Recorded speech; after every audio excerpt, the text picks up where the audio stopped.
Stay Jenny. Sister Jenny. Thank you very much. Target Jerry.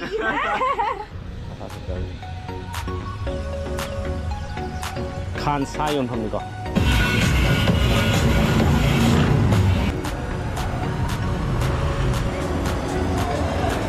Kỳ đi ăn ăn thế. À phơi đi kỳ đi ăn ăn thì kỳ đâu ăn đó.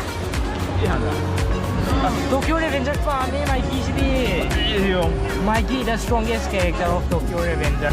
네, Phuket Thailand Patong Beach.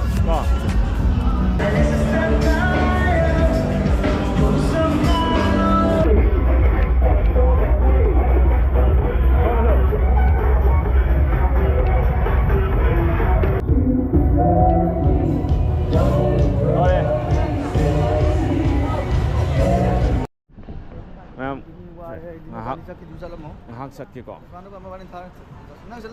minit tara mo walking oin sum sat se ba oi se si se Phuket ki Patong city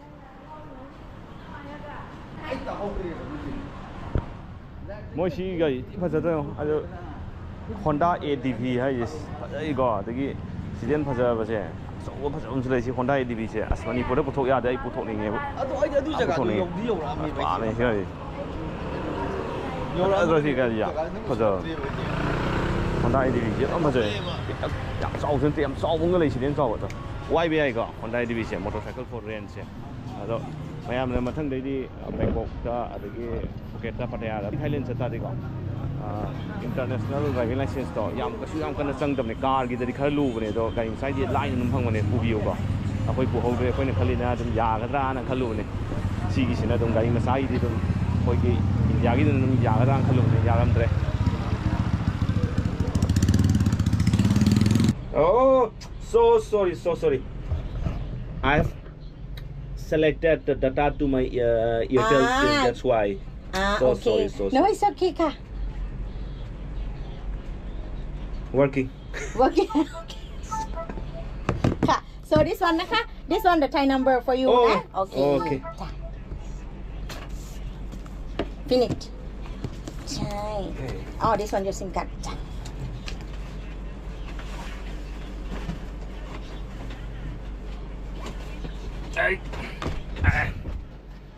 sai na data do Airtel dum hapsan tham Airtel la ba Masana hai Jenny to. Ako'y in ka naman eh. Mana ko na India mali masase ko aduga ako'y na Thai mali min na hang ko du de hai ne mana ne mali ba.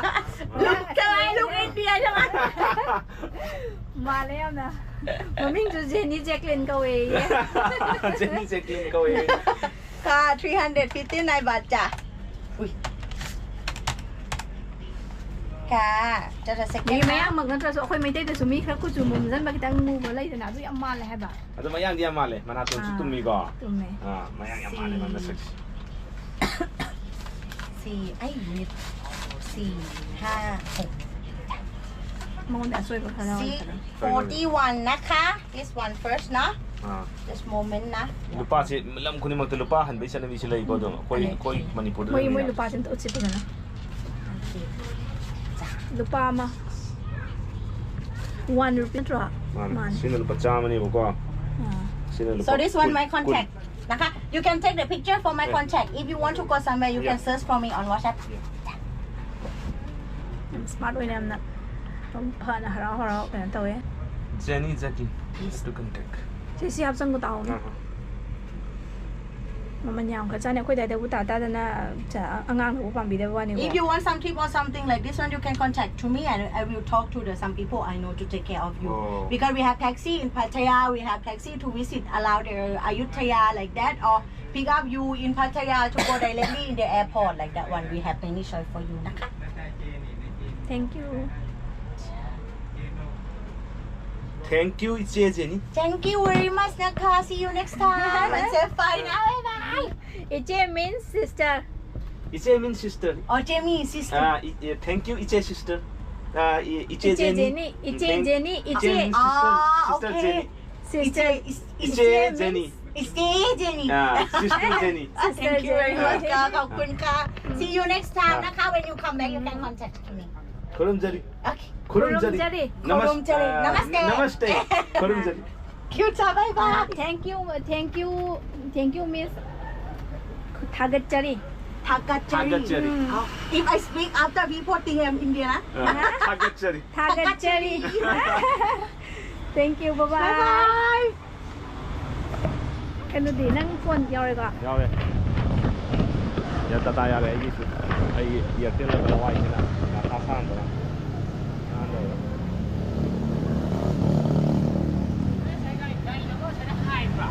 하, cái nó thấy liên phát xung hai bên là sao? Hai đi, thay nó hai rồi, sẽ ông cho ta làm gì vậy? Là 네, 나 그거 거의 도 코너 강세서 이 구글 맵 더 붙들어 계세가. cái gì rồi? 가리 통이 먹는 데 가리 먹는 할 수 안에 도 석션 프로퐁나. Nghe chứ cái 가리 동네 공가오리 가리 동 먹는 와 있어요. 네. cái đâu có tăng người nào vậy đó? 심 넣으네 이게. sim 나에 안 가는 라프는 뜻이. 또. ala ko na la 뚝뚝 또 오시러 와서 밑에 뚝뚝. Khắp ken đi có mấy mít đó. Ăn cả. Nó bisa nắng nữa không ấy? Ken là chứ bà? Masa 하는 안 것도 주야. 저 뚝뚝은 비슈 또 원래 뚝뚝 전에 있었다.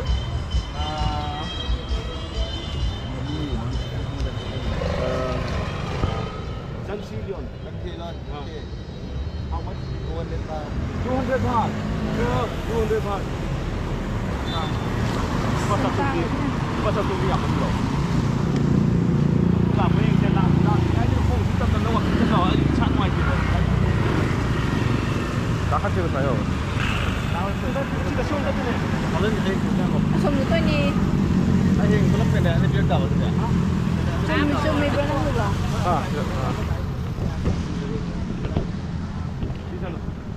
ayo ngomong thang sih dah ayo.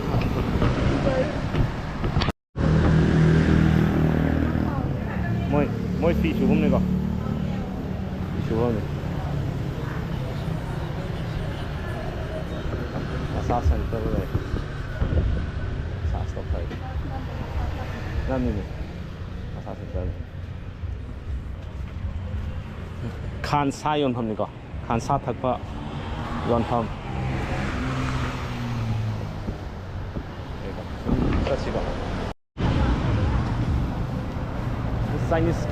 Chinese restaurant. Chinese restaurant này cả, thì Chinese restaurant mà này. Cái Chinese restaurant này.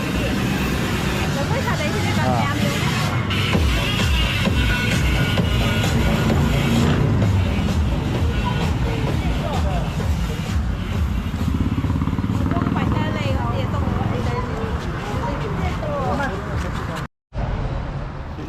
cái nó không được oil pump chứ mà này cả.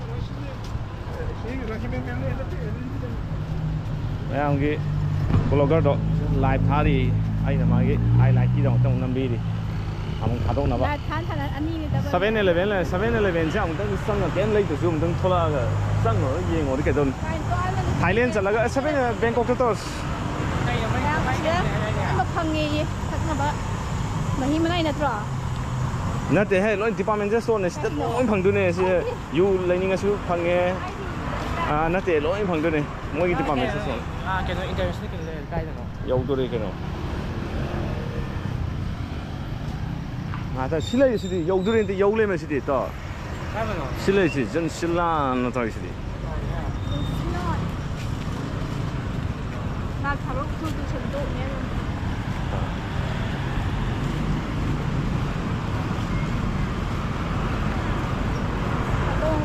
Patong có hay gì đấy?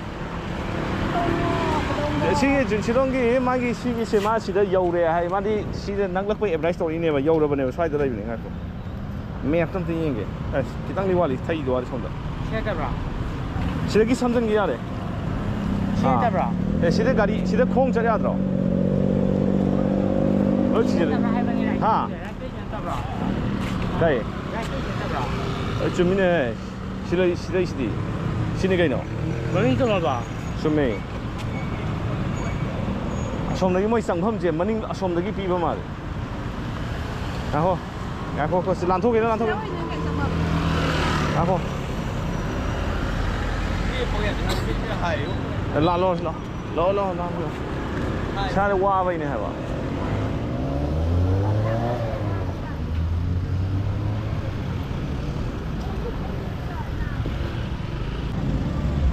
ꯖꯨꯁꯤꯂꯣꯟꯗ ꯁꯤ ꯃꯅꯨꯡ ꯁꯣꯝꯗꯒꯤ ꯆꯪꯉ ꯂꯩ ꯑꯗꯣ ꯁꯤꯗꯗꯤ ꯊꯧꯖꯤꯟꯕ ꯌꯥꯗꯦ ꯒꯥꯔꯤꯗꯪ ꯆꯠꯂꯦ ꯈꯣꯡ ꯆꯠꯄ ꯌꯥꯗꯦ 시대 거에서 돈.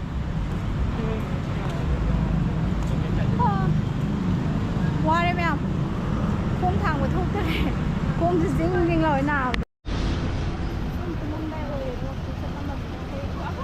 역실래가. 양 끝날 납대. 콩을 좀 돌아보네. 실래가. 그냥 픽셀에 사진 좀 볼게. 너 뭐 이런 파파를 담으네. 오케이. 여울에 시 만ung 상가가 들려래 그런 사자.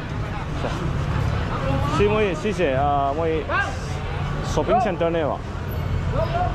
몰네 보고 아저씨 뭐이 시 카라도 마밍 샷네 하이. 야, 근데 파통 교 엔디싱 같은 거만 하고 있어. 남 카멘. 시도일래. 뉴질랜드 레레네. फोटो मचा मचा खरा नमधरगे लामे खंबगी लामबगी 농조 kan sangasra 상어세 사르 sangas 농조 살aba 뭐네 사진에 좀 빠르사로 하이바니네 만 농조 타 오이라버니나가 세 사르 같다 상어가 떠시고 마바니 또 나잖아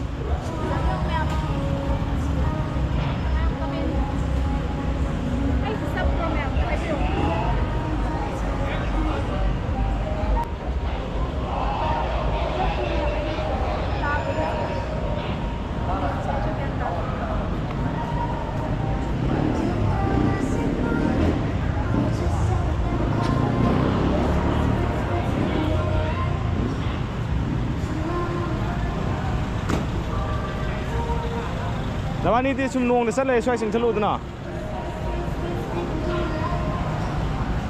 샤이링아 딱 웅질러 농 수수래 아스 농 Starbucks में बहुत चलते हैं 스타벅스 라 뱅콕다 나탄 꼬이 있어 들어 Starbucks संचार 맥도날드 한 संचार आवा 안타 차가 나탄 꼬이드나 나탄 이행이 있어 농아이 신 나탄 미끼 고마이 신 나탄จะเป็นทันกี่สิ 싫어 나快烧来着 시네 라 시나 뭐 시나 푸드 코트งั้นช่วงสาย시나 푸드 코트ประมาณกับการ์เด้นกับไฮประมาณประมาณฮะไปทางตรงๆเลยชิลาช่วงนั้นตั้งชิลามันต้องเดี๋ยวก็ช่วงแค่นั้นต้องหุ่มเลยแอคทิวิตี้ต้องหุ่มเลย시나 더 가든 해가 세 숏 마삼다 포통 삼다 남비게드나 그냥 좀 꼬이시고 더 가든 또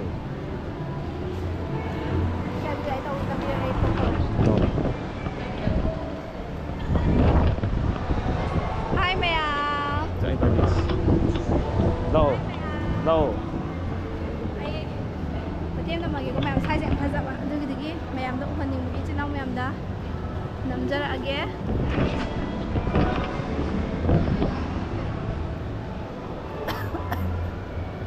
Dầm nhé, đây chứ.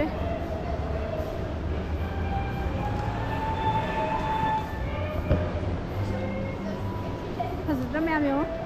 Ngang cái bài đấy, wow, to ngang bài đấy, ngang bài đấy.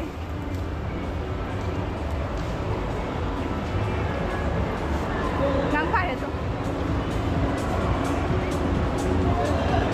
kỳ đi ngang kì phơi đi kỳ ngang gì kỳ đâu qua đi đã 이하나 오가 anh lấy gì cấp theo bà rồi chưa thằng đã phơi ngang đi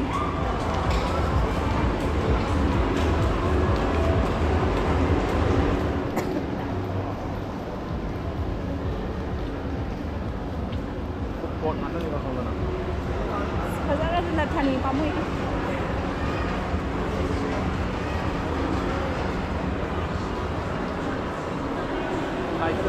내가 한이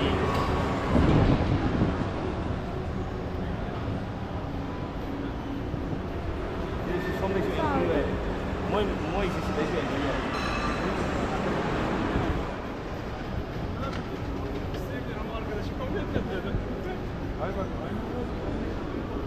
Pizza Hut กันเลย Cái nó không như em vậy. จำอยู่ใกล้ๆเนาะ เราคุยน้ำเลยวันนั้นเลยตาเลย ซูมินแห่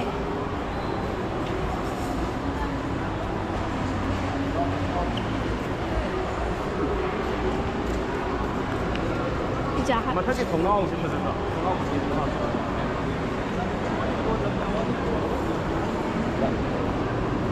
để mua cái con rồi là อันนู้นเนี่ยเนี่ยลาไทยด้วยดู 들었어 하나 하나 나는 싹 그다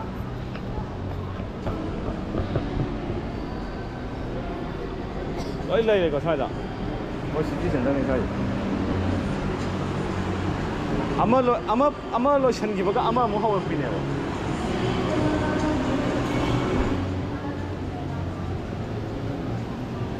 달래요 너는 이렇게 처음에 신가 따라가 안양이 사나 엄청 이거 Phuket 좀 떠오르잖아요 아직 Phuket 지게야 여우더라는 칼로브네 Phuket 좀 내리면 되지 ในสิ 내가 만약에 시티 센터가 안 떠. 아, 이거 다 들이시네. ใช่หนู 아다, 아들이 다 들이시네, 싱다. ไปลุงจะเที่ยวน้ำมันเด็ก 늘은 양파서 야, 너 이거 저도요. 이거 저거는 남사 가요.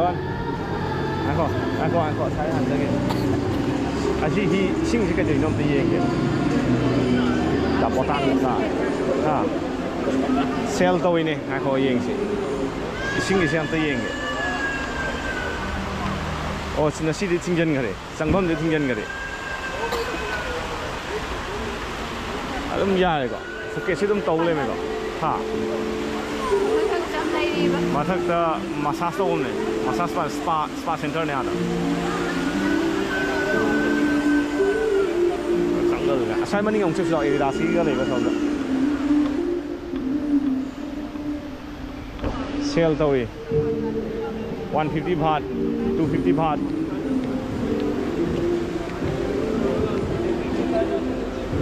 Pasmina 100 baht pound มวยตั้งอยู่ห้องอีกเหรอ 시계는 이디 시디 Pasmina 같다네 เซล100ได้สิ 많이 셀 100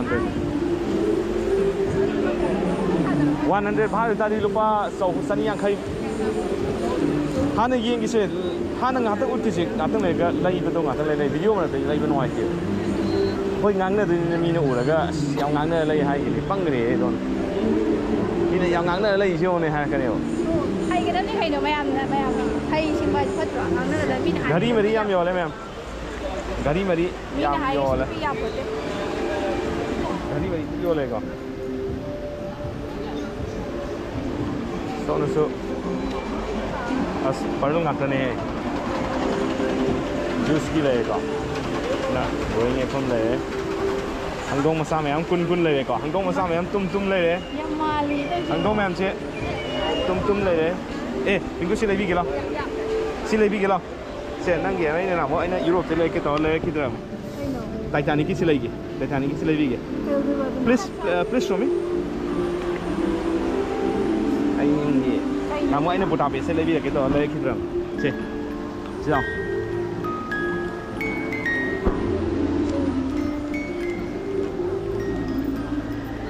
ไม่ใช่ยิมบางคนที่ต้องจะว่าเลยไททานิกคือ ไอ้ด้านนี้ก็โอ้ยดี ไททานิกคือบางคนโอ้ยเดี๋ยวไอ้พ่อสิเลยอ๋อ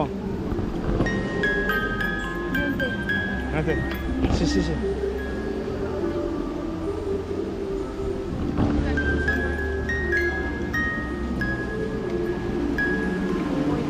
โอ้ยโอ้ยที่ตั้งมาบอกว่าปกินเนี่ยพ่อโอ้ยดิโอ้ย My heart will go on and on จะ high ดี high ดีอยู่can't help falling in love มันจะนอน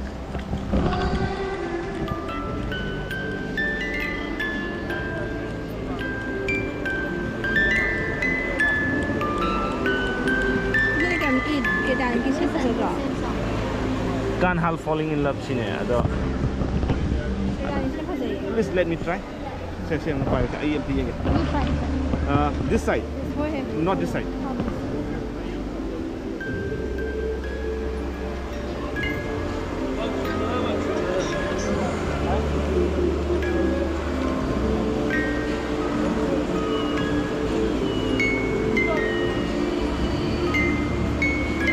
Mandi male. Yeah. Yes, hello. How much? 299. What? You live in Nepal? Yes. Then bye bye. I'm from India. Northeast. Looks like you. Then Kshetri or what? Me, Sanyas. Sanyas. So bye bye.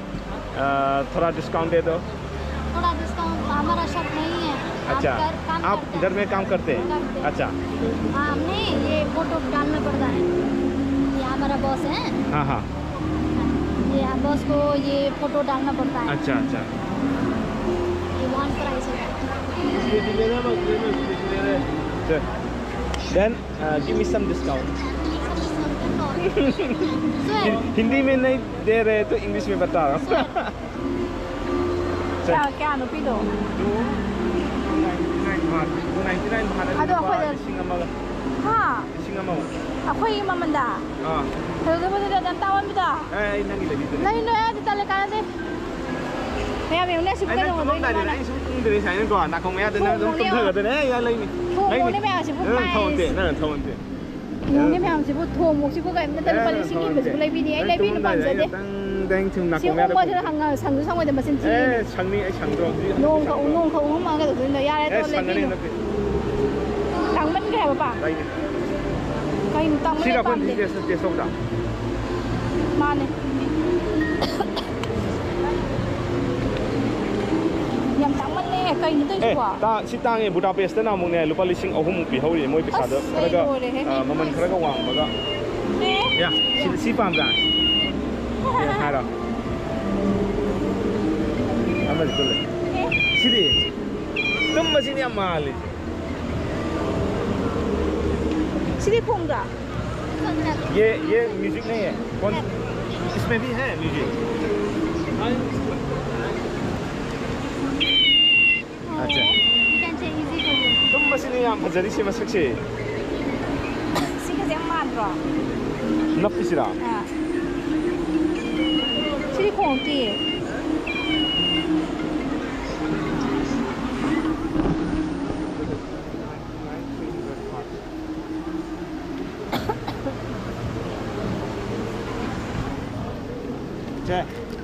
Thùng một siêu nè gì? ngoài nan thì anh đang chính đi thế này Phải sao tăng lấy cho cái được bên nữa. chính đi thế này đang đang nào của em tính anh ông vừa đạp phải xin lấy cái tờ nè Ê thôi lấy lúc ba rồi nó phải lấy. thank you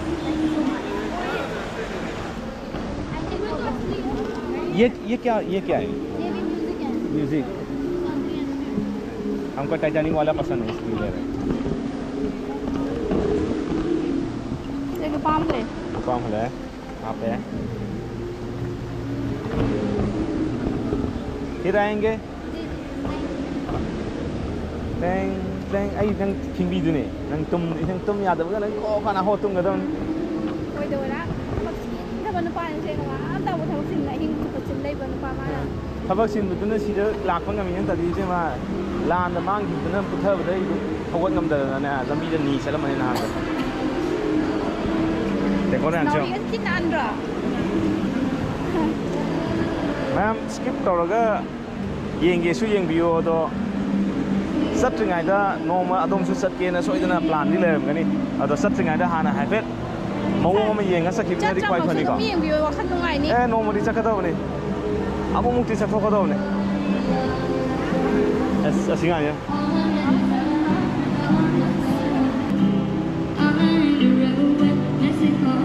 sai hadai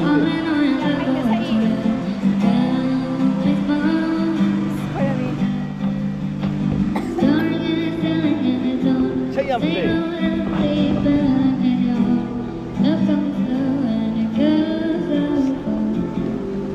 마셔.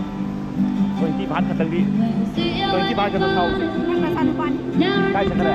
Cái này em thông chân người mà tao hẳn bia gì mà. Xây hàng cả xây.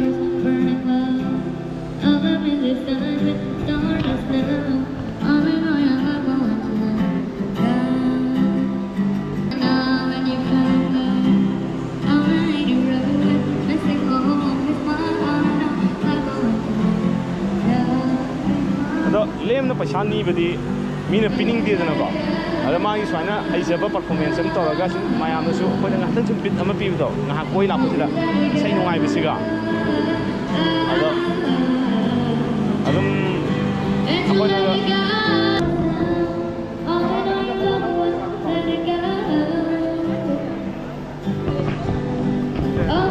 sai tal lao me lao sai tal lao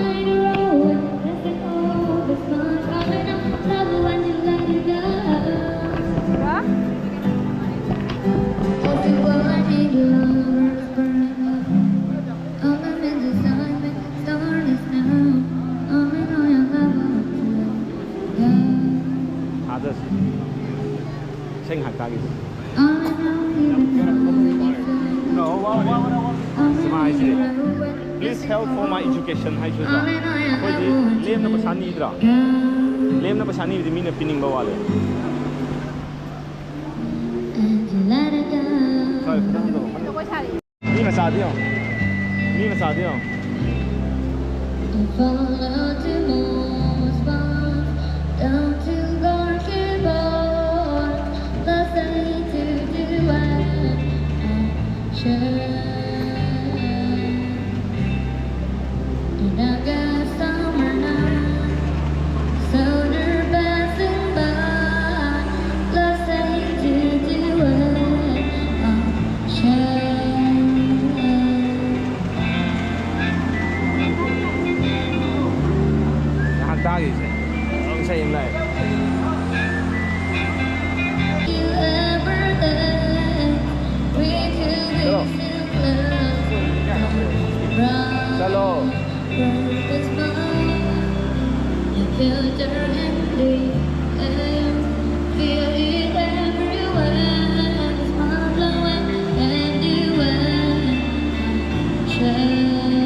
Ai sana pada kumung lagi orang ni ngai am tahu ni apa. Ai kumung lagi lagi sale tu ngai sekarang ni kemana? Si, bukan kan cina mana? Sale tu ngai tu kumung si lagi orang lagi 350 baht ni apa. Pada sini apa tu? Jadi sini tu kumung lagi orang ni ay. Lagi orang lagi kan ni ngai.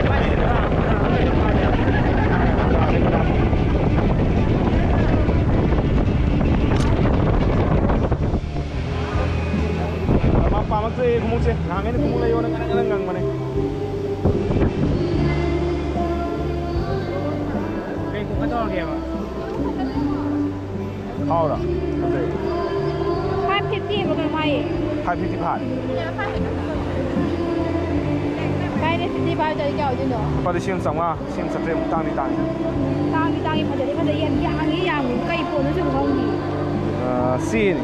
Chỉ đi vào mười nó. Cerang mah. Cerang mà điều trong không làm lẩu nhưng cũng lẩu đẹp. Aduh. Làm được số qua em sẽ đi qua giấy khoản được không? Thế rồi.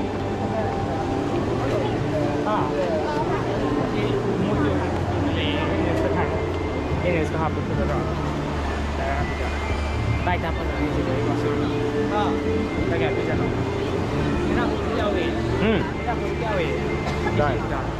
Apa semua dah jauh. Itu sih yang jauh. Baru habis tayar apa. Macam ini kau seluri si. Terbu apa. Magi pot lagi ke na kau seluri tu mengalir. Baik dapat tu baik tahu tu jauh.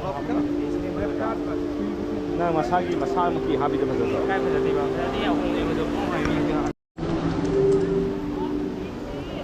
Kau jadi dah, ibu. Chị học chân lagi chalo. How much? 300. Huh? 300. 300 the baht. Yeah. 300 baht is tang everyone. Pal samapan. 300 baht hai đó. Ish. Thank you. Us.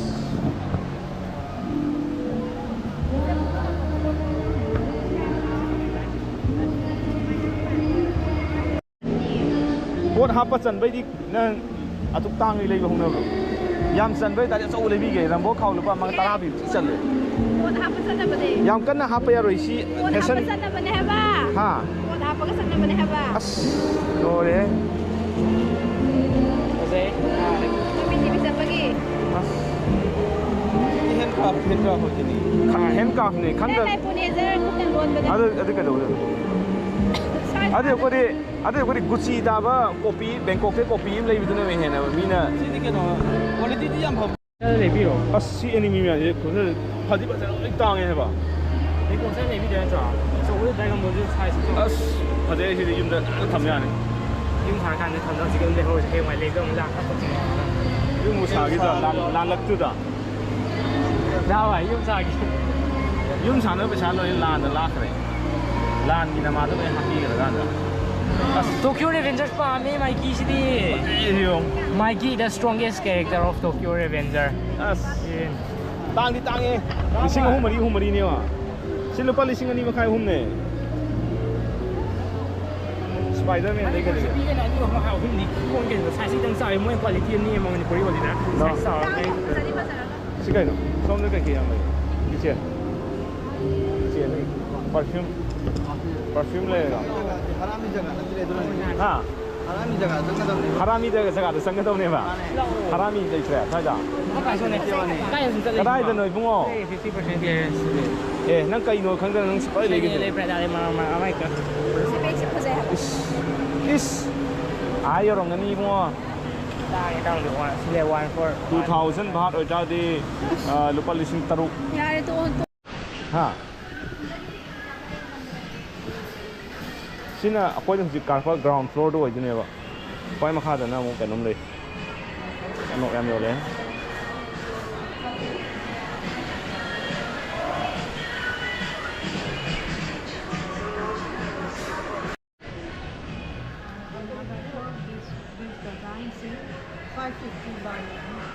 $550 baht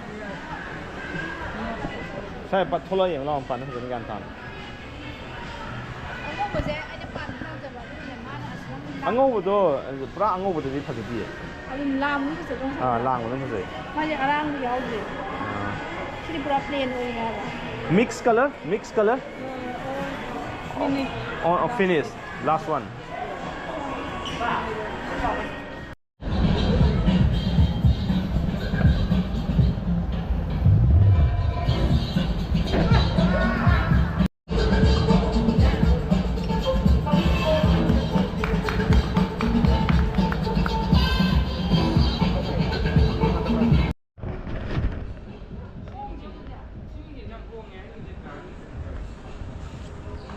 sim phun pot hong e moi nipi na hai ni khang de sikya no 300 baht ko mane ko 295 sia du ti lupa chani pan mu chani pan gi 30% discount la khini hai ba lupa satruk yang khai satruk mai piran hom bra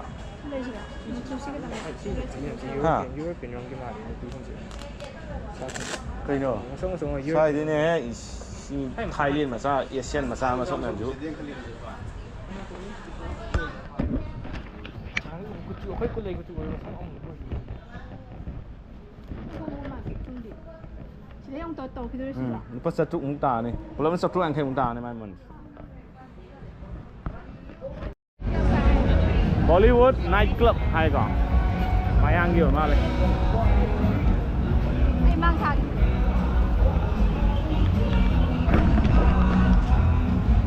Bollywood night club se manung na lai se Sini kal le hai nong se kal le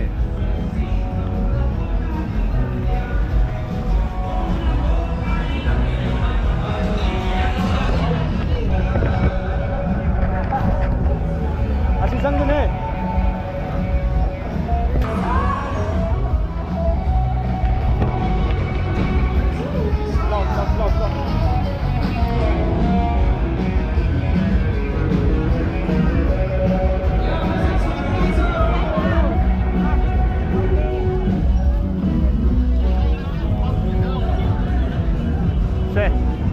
Thailand Patong Beach ก็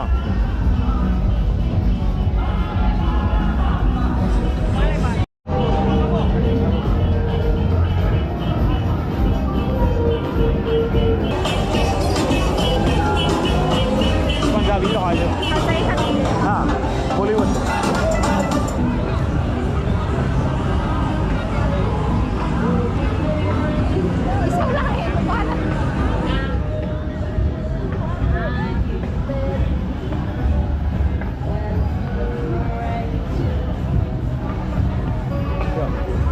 ada kat bar lain.